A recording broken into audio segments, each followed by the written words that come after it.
Hi friends, Mahanadi serial எபிசோடில் என்ன நடக்குதுன்னு பார்க்கலாம் வாங்க. இப்போது நம்ம காவேரி ஒரு பக்கமும் நம்ம விஜய் ஒரு பக்கமும் இருந்துக்கிட்டு இருக்காங்க. நம்ம விஜய் வந்து எப்போவும் காவேரி நினைப்பாக தான் இருக்காங்க. ஆனால் நம்ம காவேரியை தான் ரீச் பண்ணி பேச முடியல. அதுக்கு தடையாக ராகினி தான் நினச்சிக்கிட்டு இருக்காங்க. இவங்க ரெண்டு பேரையும் ஒன்று சேர விடக்கூடாது, ரெண்டு பேரையும் பிரிச்சிடணும். அதே சமயம் இந்த காவேரியை வந்து இந்த வீட்டை விட்டே துரத்திடணும், அவள் எப்போவும் கஷ்டப்பட்டுக்கிட்டே தான் இருக்கணும் அப்படின்னு சொல்லி நினைக்கிறாங்க. அதனால தான் அவங்க ரெண்டு பேரையுமே சேர விட மாட்டேங்கிறாங்க. இங்கே நம்ம காவேரி மனசுலையுமே விஜய் வந்து எப்போ கால் பண்ணுவார், அவரோட கால்க்காக ஒவ்வொரு நிமிஷமும் வெயிட் பண்ணிக்கிட்டு தான் இருக்காங்க. இங்கே விஜய் வந்து தாத்தா கிட்ட சொல்கிறாங்க, காவேரியை பார்க்கலான்னு வந்தேன், ஆனால் அவள் ஆஃபீஸ்க்கு போயிட்டுருக்கா அப்படின்னு சொல்லிட்டு. இங்கே நம்ம தாத்தா சொல்கிறாங்க, இங்கே பார் விஜய், காவேரியுமே அவள் மனசில் எவ்வளோ புலம்பிக்கிட்டு இருக்காளோ, அவள் ரொம்ப கஷ்டப்படுறாப்பா. 2 நாளும் உன் கூட பேசாமல் உன்னை பார்க்க முடியாமல் அவள் ரொம்ப ஃபீல் பண்ணுறா, ஆனால் வாய் விட்டு சொல்லலை, அவ்வளோதான் அப்படின்னு சொல்கிறாங்க. அதுக்கு நம்ம விஜய் இருந்துட்டு, தாத்தா நீங்கள் சொல்கிறதெல்லாம் எனக்கு புரியுது தாத்தா, இங்கே பாருப்பா, அவள் கூட நீ பேசி அவளை சமாதானப்படுத்து. எனக்கு என்னவோ அவள் கொஞ்சம் ரொம்பவே மனசில் கஷ்டத்தில் இருக்கா, நீ வெண்ணிலா கூடவே இருக்க, பேசுகிற செய்கிற, அவளை கண்டுக்கவே இல்லை அப்படின்னு சொல்லிட்டு நம்ம தாத்தாவும் அவர் விஜய்க்கு எடுத்து புரிய வைக்கிறாங்க. விஜயுமே சொல்கிறாங்க, தாத்தா நான் ஏதோ தப்பு பண்ண மாதிரியே இருக்குது தாத்தா, நீங்கள் பேசுகிறத பார்த்தா உங்களை மாதிரியெல்லாம் இல்லை, காவேரி கண்டிப்பாக என்னை புரிஞ்சிருப்பா.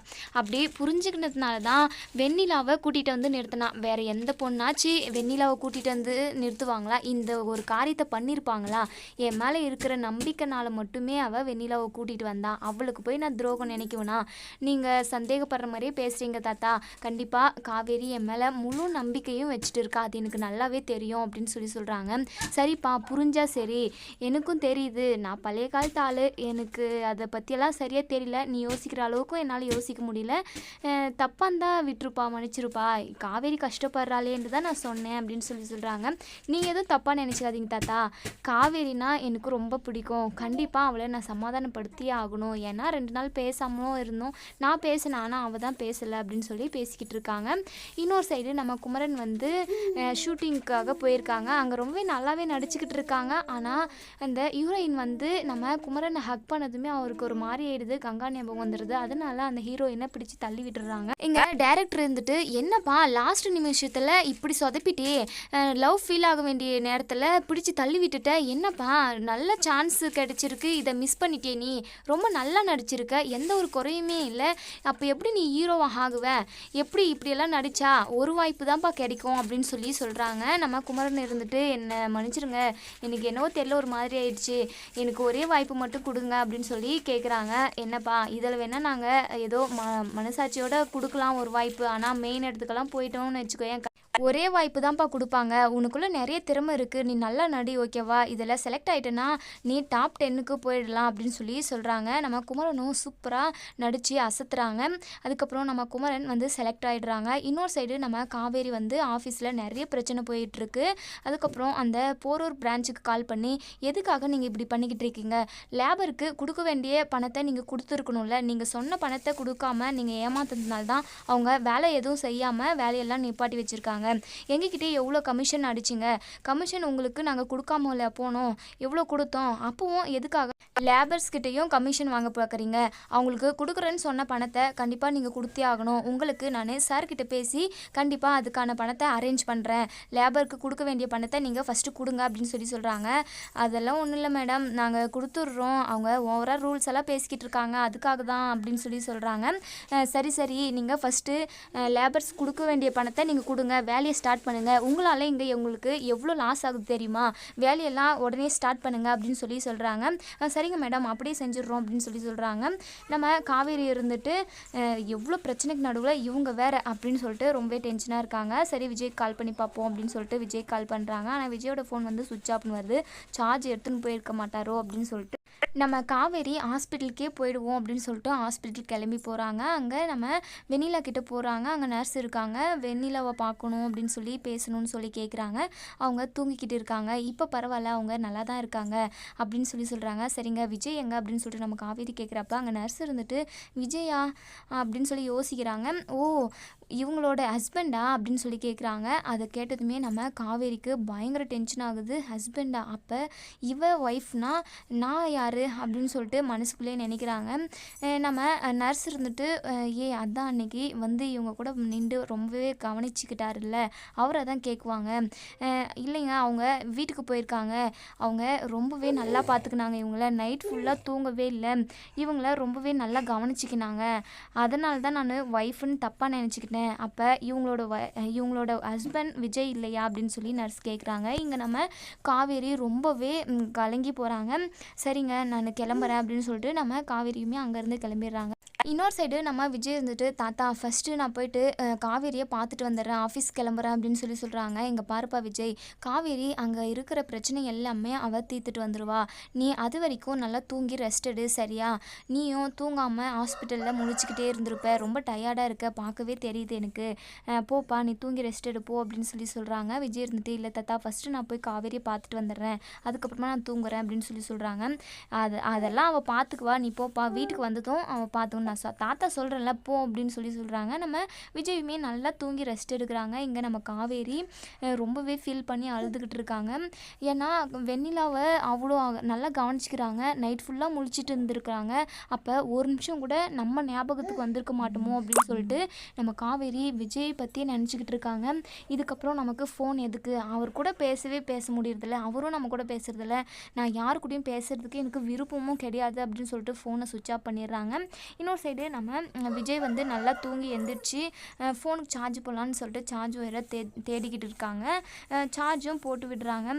சரி, காவேரி எங்கேயாச்சும் கூட்டிகிட்டு போயிட்டு அவளை நம்ம ரொம்ப சந்தோஷப்படுத்தணும் அப்படின்னு சொல்லி நினைக்கிறாங்க. தாத்தா கிட்டே போயிட்டு, தாத்தா காவேரியை நான் எங்கேயாச்சும் கூட்டிகிட்டு போகலான்னுக்கிறேன், வெளியே கூட்டிகிட்டு போயிட்டு அவளை கொஞ்சம் ரிலாக்ஸ் படுத்தலான்னுக்கிறேன், ஏன்னா என்னை 2 நாளாக பார்க்காம அவளுக்கும் ஒரு மாதிரியே இருந்திருக்கும்ல, வீட்டிலே இருந்திருக்கா 2 நாளும், அவளுக்கு ஒரு மாதிரி டென்ஷனாக இருந்திருக்கும் அப்படின்னு சொல்லி நம்ம காவேரியை வெளியே கூட்டிகிட்டு போகிறதா நம்ம தாத்தா கிட்டே சொல்லிக்கிட்டு இருக்காங்க. நம்ம தாத்தா இருந்துட்டு, என்ன விஜய், பொண்டாட்டிக்கு ஐஸ் வச்சு சமாதானப்படுத்தலான்னு நினைக்கிறியா அப்படின்னு சொல்லி கேட்குறாங்க.